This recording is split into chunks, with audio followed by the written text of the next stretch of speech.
Are you ready? It's the Roundtable with me, Robert Bannon. The Roundtable, everybody. My name is Robert Bannon. You're listening to us on BroadwayWorld, the Broadway Podcast Network, iHeart, Spotify. I remember 10 years ago, I was not doing this show. I had not got back to musical theater. I had not done any acting. I was just trying to be a Broadway fan. I was getting divorced. I divorced my straight days. That's what I call it. And I was going, and the hottest ticket in town was Hamilton, and it was December 27th. And I spent way too much money and bought one ticket and sat 4 rows from Sylvester Stallone. Very random. And was enchanted and moved and thought this is the musical for modern times. I was teaching 5th grade in New Jersey, and throughout that year, all my students started to come in singing Broadway, singing Hamilton, and it changed the landscape. So the fact that there's now a brand new book coming out about Lin, who's a sweetheart, and has been lucky enough that he's chatted with us here, which is bizarre. Lin-Manuel Miranda, The Education of an Artist, is coming out. It's out this September, wherever books are sold. And I'm fascinated because our next guest is way too fancy for our show. He writes for the New York Times and stuff. And he had this incredible 10-year retrospective, and he's been covering Hamilton. And he's been all around the world with Hamilton, Puerto Rico. There we go. And see, I told you I'm not smart enough for our next guest. And he wrote this book. How did this happen? And he's in Oregon. Does Hamilton reach Oregon? Does Daniel come to New York? What the hell is going on? I need the full scoop. Daniel, welcome to the show. Hey, Robert. Great to see you. So great. Daniel, have you always been in Oregon? I was born in Oregon. Yeah. I rode a covered wagon out to college on the East Coast and then forded the Mississippi to come back here with my wife and raise our kids close to their grandparents. Not the Oregon Trail. And you didn't get dysentery on the way, and you're alive. Oh, God. Right. Yes. Don't ask me how many bison I had to shoot, but our family survived. When did you realize that you wanted to be a writer, and why entertainment? Why theater? Ooh, God, I was such a dorky kid. When I was little and could type on a typewriter in elementary school, I put out this newspaper called the Bookwormsville Gazette that was populated by my favorite characters from their books. And my mom helped me photocopy it and give it to all of my 3rd grade classmates, who I think promptly left it in a mud puddle. But every spring break, we would visit my grandparents, who lived on the Upper West Side of Manhattan. And my grandma Linda was a writer, and she would sit me on her lap at the computer, and we would get to write a story together every spring break. And what we wrote were parody versions of Broadway musicals. So I think our biggest hit was called Fiddler on the Bus, and then we would make all our relatives read them around the dinner table. So this has always been bound up for me. My dream of what a grown-up was going to New York and writing about theater. Well, what's funny is you were doing Forbidden Broadway before Forbidden Broadway. You were That's right. Exactly. So when you go, logistic question about what you do, because you write, and you write for the New Yorker and Atlantic, and you teach theater history in Portland State University and Portland Shakespeare Project. You work with. You do a lot of theater out there in Portland, and Portland is a hot and poppin' city for sure. How do you logistically stay a part of the culture and theater scene in New York while being in Portland? Do you bounce back and forth? Do you just sit? What is it like? This has been the best part of this, because I love the theater scene in Portland. It's the Oregon Shakespeare Festival that got me excited about professional theater, and in fact, not just Shakespeare, but living playwrights too. And then I get to spend a couple of weeks every year in New York soaking up the scene. And shout out to my grad school friends, Jason and Marcella, who have a basement level bedroom that they've been willing to let me crash in now that my grandparents have passed away. And then I spend all the time I can seeing shows and interviewing people there. And thank goodness I started writing this book after the pandemic, because everybody's now comfortable doing video conversations like ours. So I was able to interview a ton of New Yorkers just from my little office in Oregon. Okay, so here we go. So you get the idea. You've done a lot of articles about, in the beginning of your book, the prologue, maybe it's called a prologue, the intro, the pre. Yes, exactly. The overture. The overture. Thank you. You talk about your history with the show and writing about the show and seeing the show and being in Puerto Rico with the show. When did the idea come for you that said, hey, there's not a real, I'm not trying to shade other books about Lin, but we need a Lin biography. And when did that idea hit you? And how does the steps go for you to make that happen? So I was at a transition point in my teaching career in the late pandemic, and I wasn't teaching, and I was missing my students. And I was thinking how many students I have who want to have lives in the arts, but don't necessarily know like what the next steps are to make that happen, because it's not like going to law school, going to med school, and are often trying to balance their families' cultural heritage with their desire to enter an industry that's not always welcome to a broader range of voices. And I thought, here is a guy that I have been kind of, fanboying around the globe for the last decade, who always talks about what he wants to learn from the people that he works with. And he credits everybody from his elementary school teachers to his co-writers on Broadway to his Disney collaborators with helping him like expand his toolkit. I thought, well, it's not going to be a blueprint, but this is a mindset that anybody could have toward developing their career. And I took a walk in my little Portland neighborhood with my dog, and immediately the structure of the book came to me like this is going to have this number of chapters, and each chapter is going to be about a different mentor, a different teacher, and what Lin was able to learn from that teacher. And then I sent Lin a really corny email with the subject line, "Who tells your story?" giving him a pitch for this book. And he said, "Let's meet at the drama bookshop and talk about it." And then at our first session, he started telling me what Stephen Sondheim had meant to him as a mentor, and what his mom had told him as a very sensitive child, and what he learned in high school and college. And so we said, okay, let's come up with a list of all your teachers and mentors.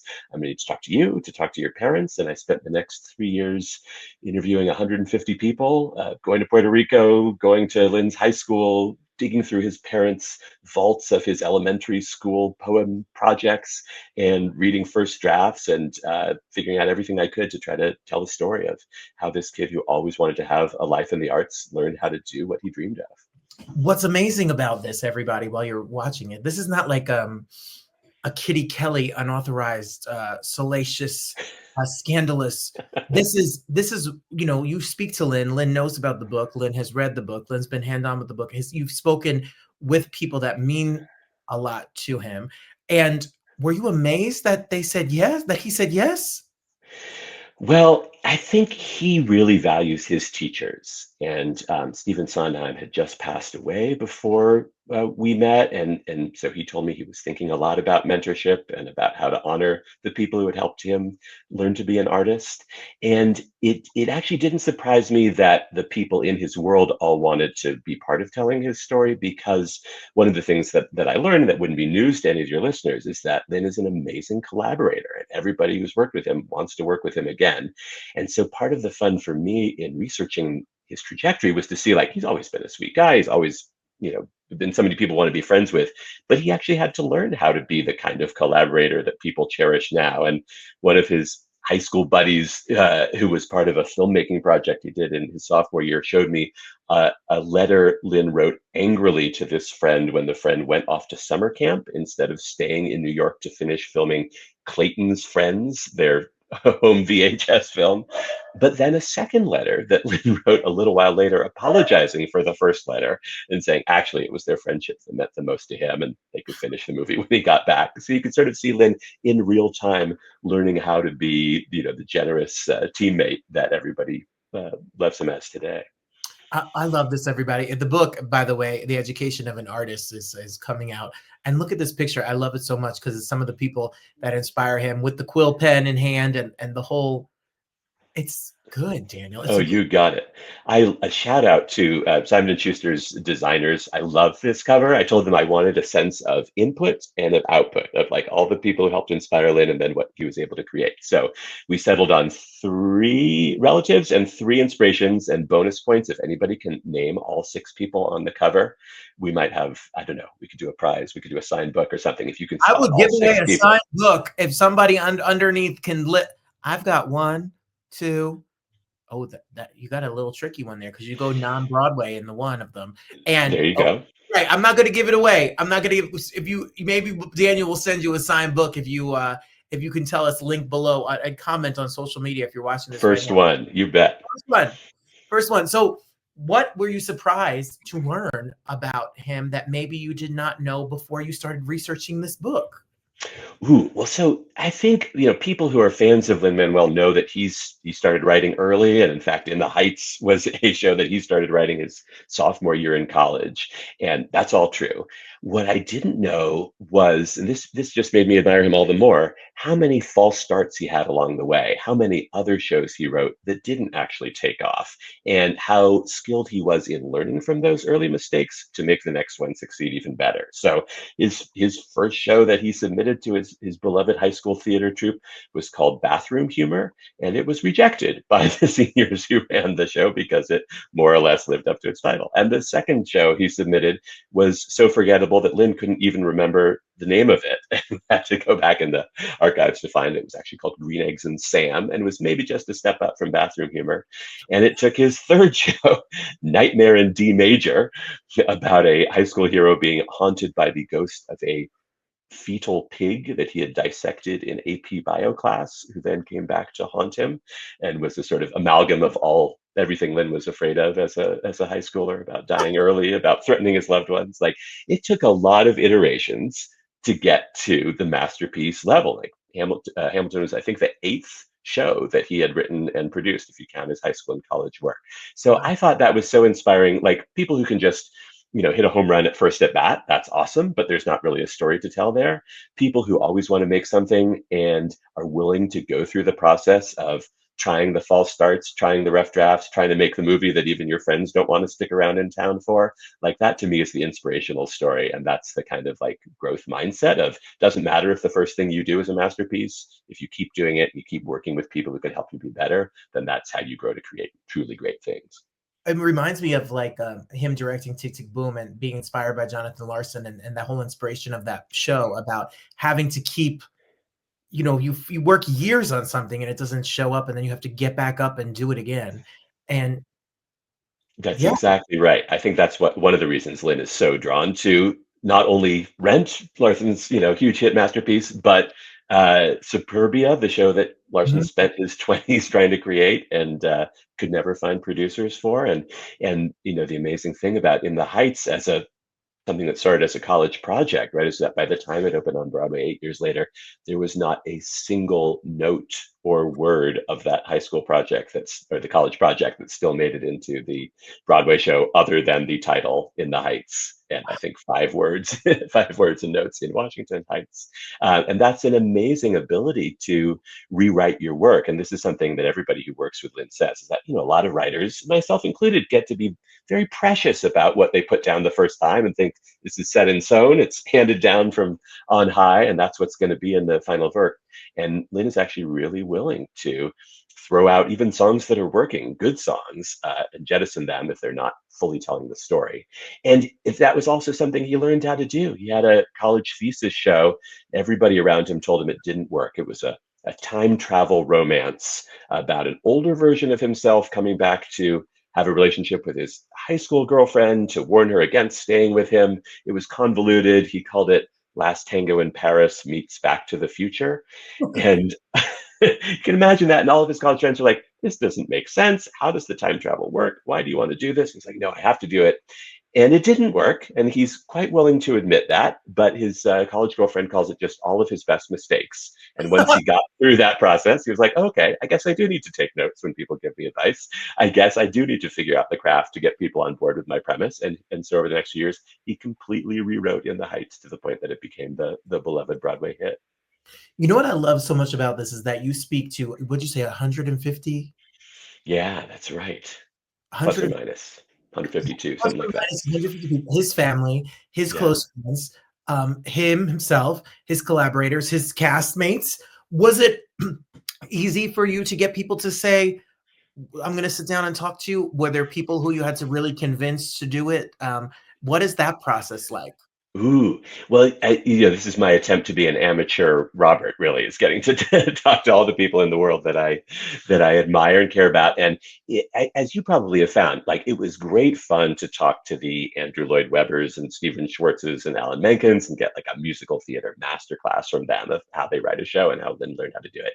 It was equally fun to talk to the Lynn's elementary school bus driver, Billy Baker, who's pastor at a church in Harlem and would drive a little school bus for kids in Upper Manhattan who got into Upper East Side prep schools, and whose son was a rapper and would drive the bus, and with his captive audience of fourth graders, little Lin-Manuel sitting in the front row, would try out 40 minutes of his set for that night at the Apollo on these elementary school kids, and made Lin memorize the lyrics to Rapper's Delight and Beef by Boogie Down Productions and Mind Playing Tricks on Me.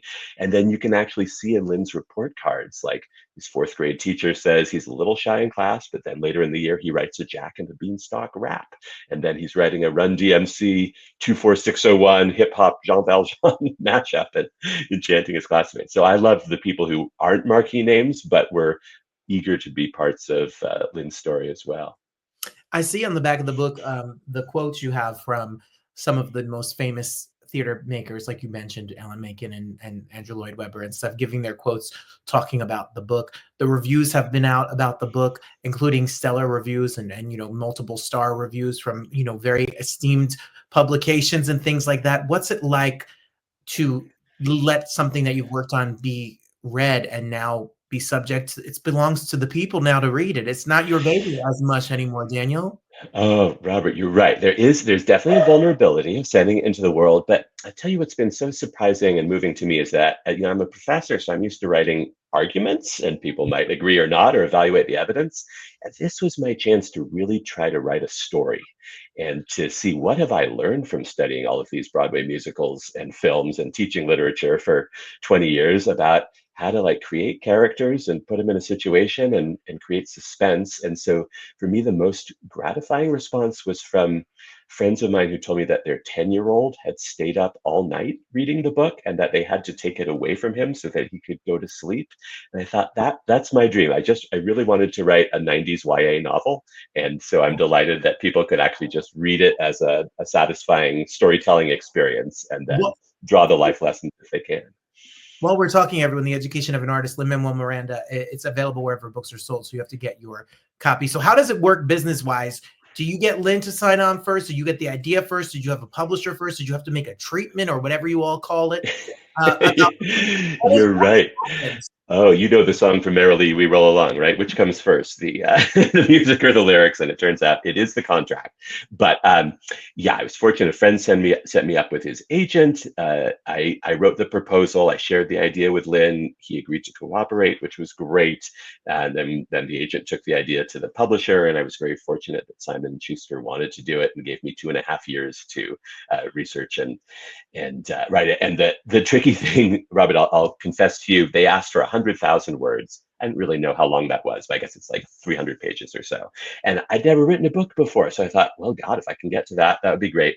The first draft I turned in was 200,000 words because I got so excited about learning everything about Lin-Manuel's story.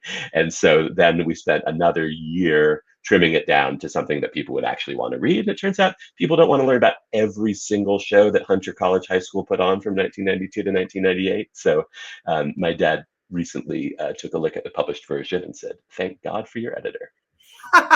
Well, Daniel, why not just write your first book about the 21st century's maybe biggest musical theater writer and movie soundtrack writer with Simon & Schuster as a publishing company and just hit it right. Daniel, where do you go from here? I mean, what's next? Oh man, I want to release the director's cut. Everything we had to trim from the first version.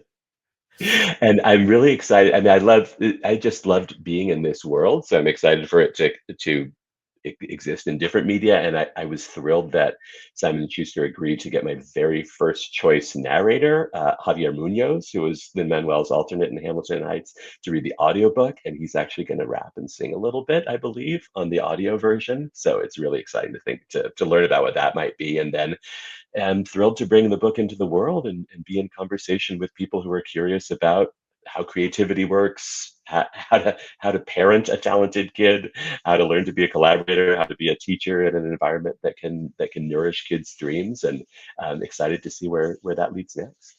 We love Javi. Shout out to Javi. You got to listen to Uh, the audiobook as well, so that you can. He's such an inspirational person, and his story is amazing. Daniel, now when when you see the juggernaut that is Hamilton, that is really once in a lifetime kind of a moment. After the juggernaut that was in the Heights, but Hamilton even eclipsing it in pop culture and all of that. Is it interesting now to talk to people that were involved in that now that it's kind of a few years removed? Do they have any kind of grasp of what that has meant to pop culture and art in general?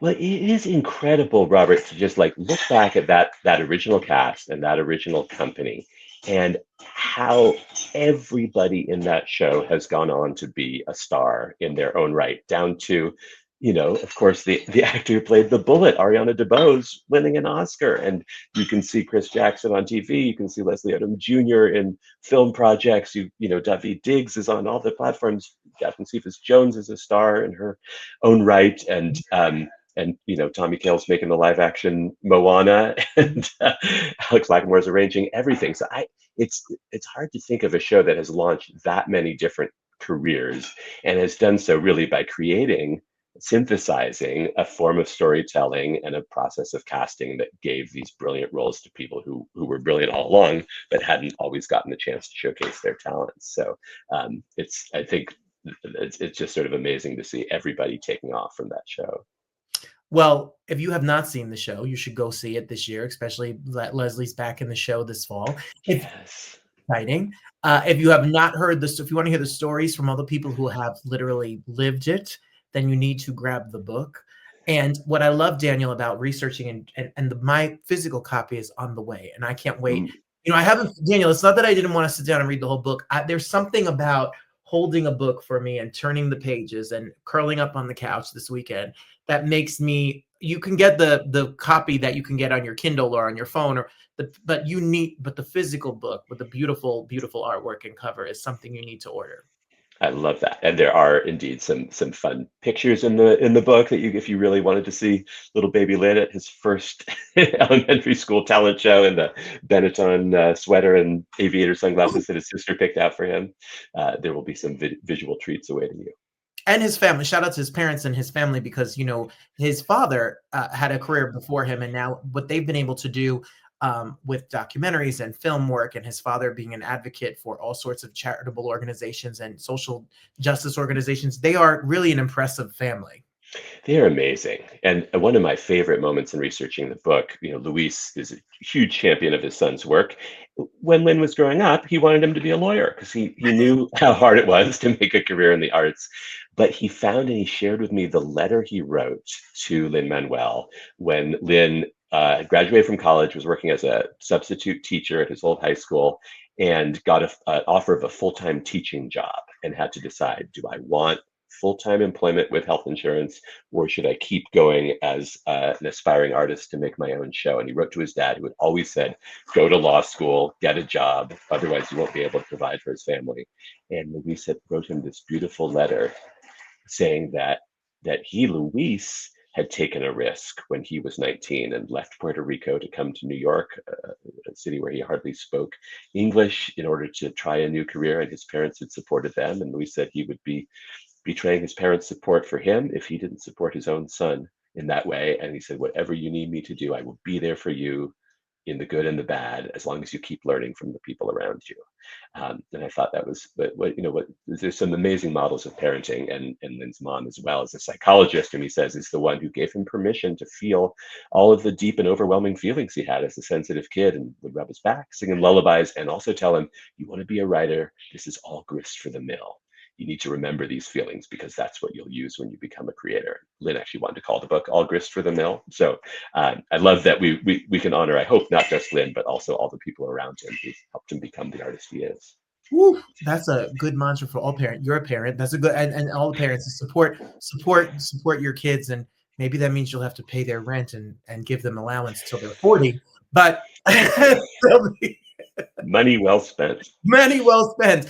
Everybody, September, Lin-Manuel Miranda. The book is out. We're here on release day. We're putting this up here on release day. Daniel, you're a published author. Your book is Oh going to my be God. airports, Barnes and Nobles, on Amazon bestseller list. We're calling it right now. It's everywhere right now. The Education of an Artist, Lin-Manuel Miranda, The Education of an Artist. Daniel, I can't wait for the next book. I can't wait for the next project. I can't wait for the next article. I can't wait for Lynn's next project. I can't wait for the best is yet to come. You guys have only just begun. Ooh, give me a suggestion. You can put it in the comments too. Who should I write about next? I have my own list, but I would love to know who's the story that you would like to hear told. I'm going to think about that, and I'm going to send you a message. I'm going to add my vote in the tally. Yay! Terrific. There's a lot more to come. It's such an honor. Thank you so much for spending Robert, some time with us. thank you. This was the most fun conversation, and I really am grateful for your interest in the stories I was so excited to share. Can't wait to finish it. Everybody get a book. Thank you. Awesome.